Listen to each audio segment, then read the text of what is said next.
forget it. You know? That's it.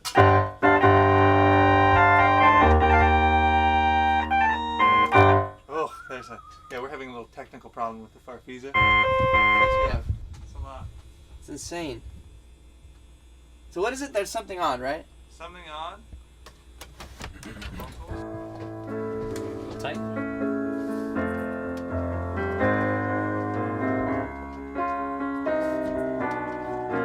Well, the four of us have been playing since '99.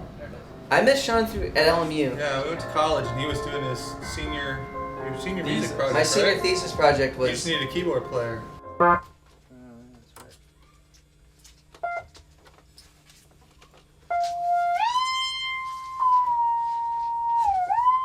Chris and Charles joined, and then Charles wanted to play guitar.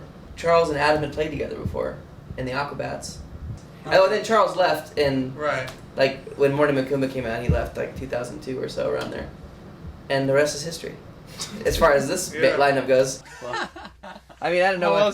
I'm trying to make it look like Fleetwood Mac Rumors when they're doing Fleetwood Mac Rumors, and Lindsey Buckingham's like, and this is my guitar solo. And, it was just gelled that night with Stevie.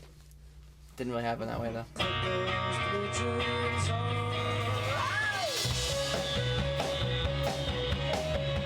This was Joe Pass, very famous jazz musician. One of the most famous jazz guitarists of all time. He used to record on this machine. I bought it from some heavy metal guy in Hollywood. You put the future in someone else's hands when you release it with somebody else. Because, we've released three other records with Parasol. 3 records. And you really don't know what's going to happen. You just sign on the dotted line. It's just in their hands. You don't know. So with this record, it's great because we've all invested money in it. We're all doing our own little parts in the promotion and in all the everything that happens after the record's done. Whereas before the record got done and we just kind of handed it off. And this time we're actually asking questions and we know where the money is, because we're doing it ourselves. So it's great.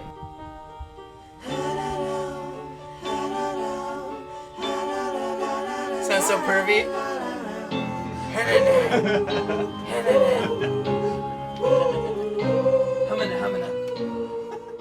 We definitely want to break out every record and just do something different, at least a little bit different. And I think that with the Kiss, it's definitely a darker record because we just got darker things were happening. You know what I mean? But I think it was a natural transition. I mean, I think that if we kept making, if I kept writing songs like 37 Secrets or something, it just would have been, would have been a little more transparent. Yeah. And I think that we tend to record, we don't put albums out a lot, but what we do is we tend to record a lot of songs for a record. Like you write a song and you gotta let it bake for a while. And if it's not ready, don't put it out yet, you know what I mean? Because if you wait, because a lot of the time, if you let something sit for a year or something, when you listen to it again, you have fresh ears and it's a fresh song. You get new ideas and it inspires you to think.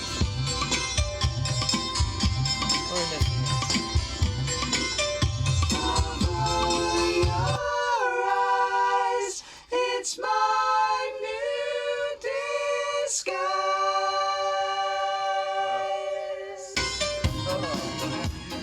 I remember something odd about Elizabeth because the chord progression was kind of crazy. Yeah.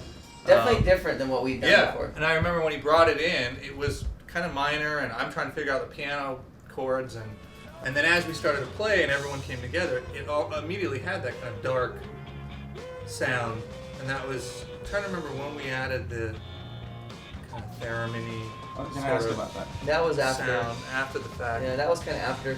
Because basically what happens is it's just, I play it, and then these guys jump in, and then that's when the song really is. That's when we decide what direction it's going to go in. Or let's try it in this time signature, or let's try it with triplets or something. And everybody really puts their touch on it, and really, they all put their little painting, they paint it, And then the third step is really when we get in the studio and we do overdubs, and that's when it's like really becomes. Like with the vocals.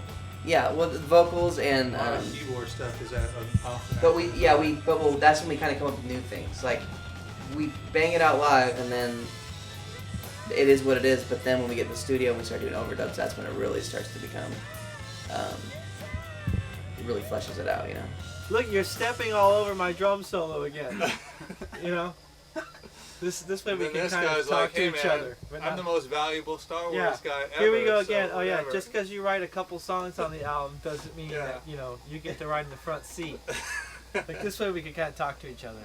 That's right. Air out our differences. And then the cool thing about the way we do vocals is typically we'll sing at the same time. I'm not going to do an individual line, so I'll come up with a line for Tony to do, and I'll sing. So it allows us to do a bunch of vocals all without spreading too many tracks. So I'm trying to remember with something odd. We did a low one. I think it's 8. Is it 8 parts? It's probably there are at least 8 vocals on there for sure. Yeah, we bounce them back and forth. But I mean, I guess means you record 8 vocals, 8 Bounce vocal them tracks, to- 8 whole tracks, and then you bounce them to 2 tracks. So now you only have 2 tracks taken out. Oh wow. Taken out. So which leaves you with all the rest of the tracks. That's crazy. But now with Pro Tools and digital recording, you don't really have to do that. You just leave everything.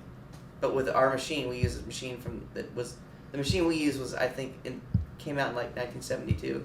It's a 24 track, 2-inch 24 track machine, and it was used probably until 88, late 80s, somewhere around there, 87, 88.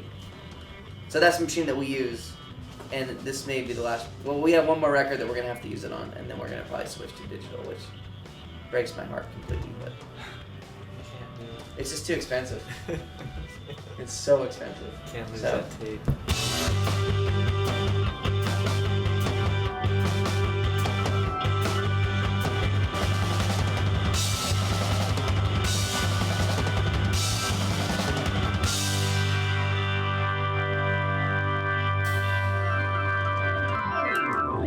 Bikeride.